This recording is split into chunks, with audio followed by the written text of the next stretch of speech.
Assalamualaikum warahmatullahi wabarakatuh.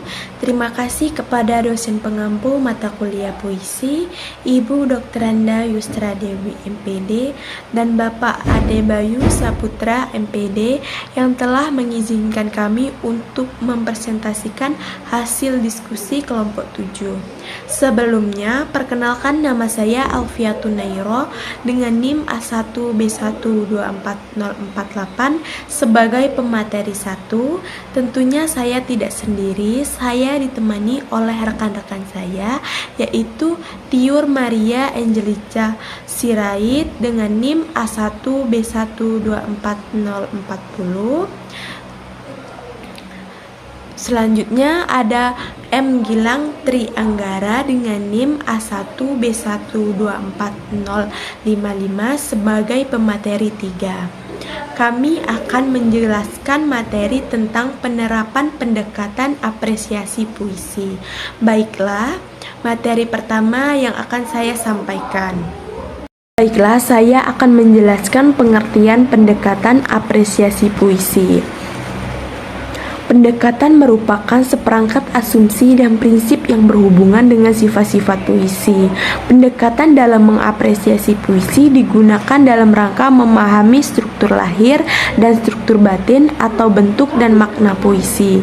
Pemilihan pendekatan ini sangat tergantung kepada hal-hal yang ingin kita temukan dalam puisi. Misalnya, jika ingin ditemukan adalah nilai pendidikan, maka pendekatan yang digunakan adalah pendekatan didaktis. Demikian seterusnya, berdasarkan tujuan pembacanya mau mencari apa dalam puisi itu. Dalam hal ini, kegunaannya tentulah dalam rangka memahami puisi. Baiklah, itu saja penjelasan pengertian pendekatan apresiasi puisi. Materi selanjutnya akan disampaikan oleh Saudara Maria, kepadanya dipersilakan. Baiklah, terima kasih moderator. Saya akan menjelaskan tentang pendekatan dalam pemahaman puisi. Yang pertama, pendekatan biografis. Menurut Walek dan Warren, dikutip dari Ratna 2008, model biografis dianggap sebagai pendekatan yang tertua.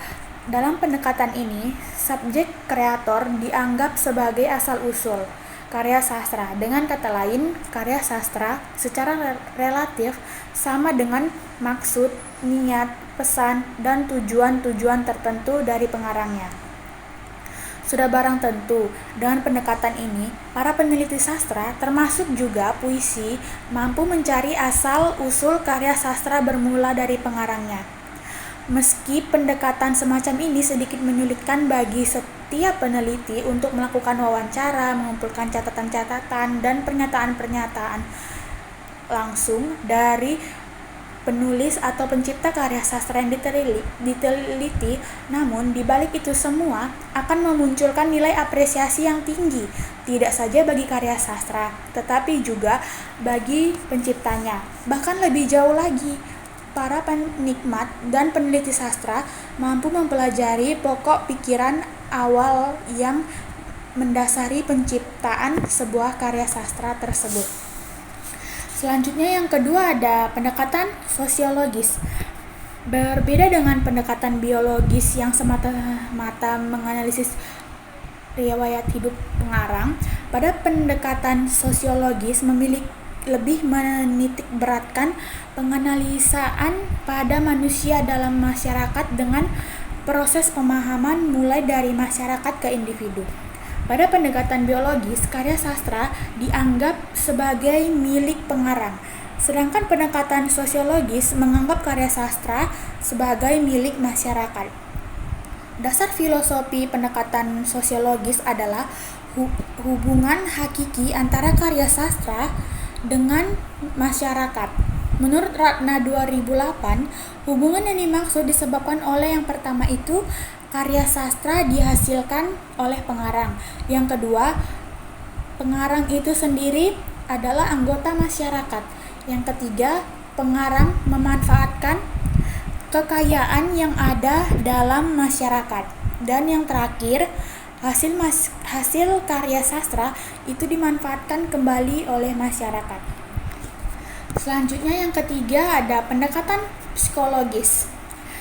Rane Walek dan Austin Warren dikutip dari Ratna 2008 menunjukkan 4 model pendekatan psikologis yang dikaitkan dengan pengarang, proses kreatif, karya sastra, dan pembaca. Meskipun demikian, pendekatan psikologis pada dasarnya hubungan dengan 3 gejala utama, yakni pengarang, karya sastra, dan pembaca.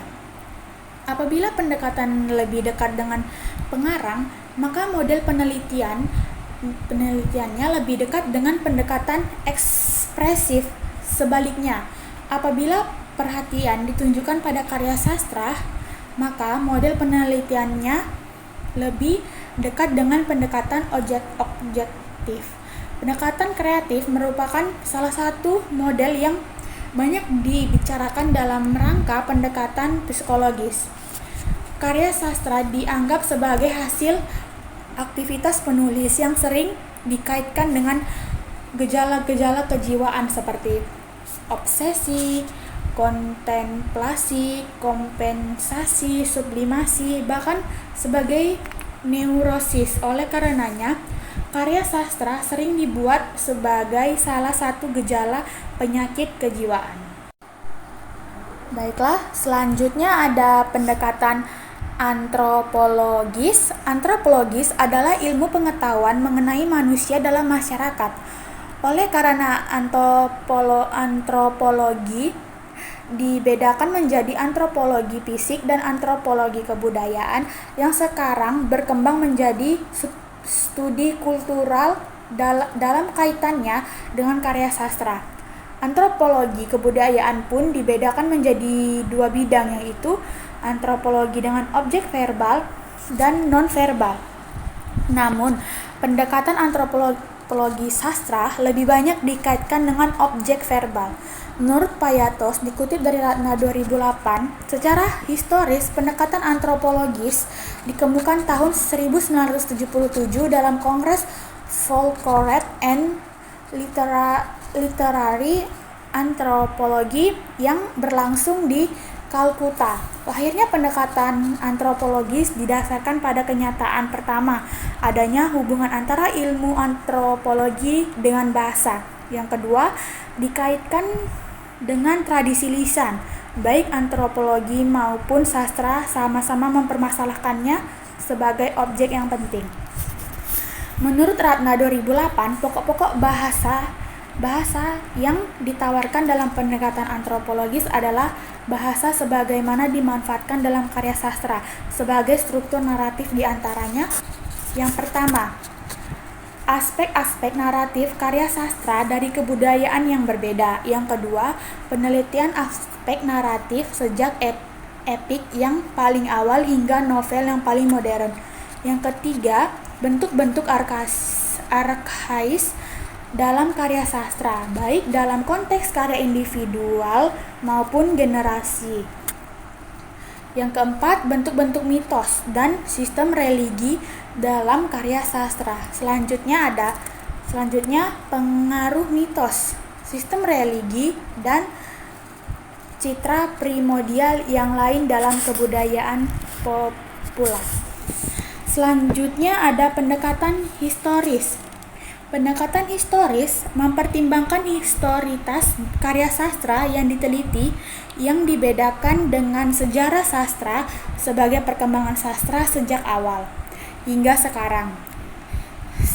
Sastra sejarah karya sastra yang mengandung unsur-unsur sejarah. Pendekatan sejarah menelusuri arti dan makna bahasa sebagaimana yang sudah tertulis, dipahami pada saat ditulis oleh pengarang yang benar-benar menulis dan sebagiannya.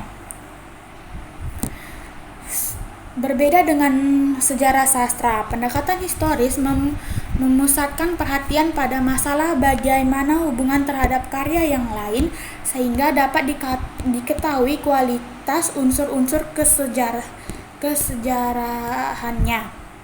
Pendekatan historis dengan demikian mempertimbangkan relevansi karya sastra sebagai dokumen sosial. Dengan hakikat imajinasi, karya sastra adalah wakilnya zaman dan dan dengan demikian merupakan refleksi zamannya. Menurut Ratna 2008 yang menjadi objek kajian pendekatan historis diantaranya sebagai berikut. Yang pertama, perubahan karya sastra dengan bahasanya sebagai akibat proses penerbitan ulang. Yang kedua, fungsi dan tujuan karya sastra pada saat diterbitkan. Yang ketiga, kedudukan pengarang pada saat menulis. Yang keempat, karya sastra sebagai wakil tradisi zaman. Baiklah, selanjutnya ada pendekatan mitopik. Secara etimologis, mitopik berasal dari mitos dalam pengertian tradisional memiliki kesejahteraan dengan fabel dan legenda. Apabila pada awalnya mitos diartikan sebagai imajinasi yang sederhana dan primitif untuk menyusun suatu cerita, maka dalam pengertian modern mitos adalah struktur cerita itu sendiri. Karya sastra jelas bukan mitos, tetapi sebagai bentuk estetis, karya sastra adalah manifestasi mitos itu sendiri. Di antara semua pendekatan mitopik dianggap paling pluralis sebab memasukkan hampir semua unsur kebudayaan seperti sejarah, sosiologi, antropologi, agama, filsafat, dan kesenian. Namun bukan berarti pendekatan mitopik merupakan gabungan dari beberapa pendekatan yang tanpa arah. Justru pendekatan mitopik peneliti harus sadar bahwa keragaman data harus dipahami secara metodologis sehingga diperoleh makna yang tunggal. Terima kasih, saya kembalikan ke moderator. Terima kasih kepada Maria. Materi selanjutnya akan disampaikan oleh Saudara Gilang. Kepadanya dipersilakan. Kenalkan, nama saya M. Gilang Trianggara dengan NIM A1B1240055. Di sini saya akan mempresentasikan materi pendekatan dalam pemahaman puisi. Pendekatan dalam pemahaman puisi. Yang pertama adalah pendekatan ekspresif. Pendekatan ekspresif tidak semata-mata memberikan perhatian terhadap bagaimana karya sastra itu diciptakan. Yang kedua adalah pendekatan mimesis, merupakan pendekatan estetis yang primitif menurut Abrams. Pendekatan pragmatis. Pendekatan pragmatis memberikan perhatian utama terhadap peranan pembaca. Dan yang terakhir adalah peranan objektif. Pendekatan objektif mengindikasikan perkembangan pikiran manusia sebagai evolusi teori selama kurang lebih 2500 tahun ini. Terima kasih. Demikianlah presentasi dari kami. Kami berharap materi yang telah disampaikan bermanfaat dan menambah pengetahuan kita. Terima kasih kepada dosen pengampu Ibu Dr. Randa Yusra Dewi MPD dan Bapak Ade Bayu Saputra MPD dan teman-teman sekalian. Kami akhiri. Wassalamualaikum warahmatullahi wabarakatuh.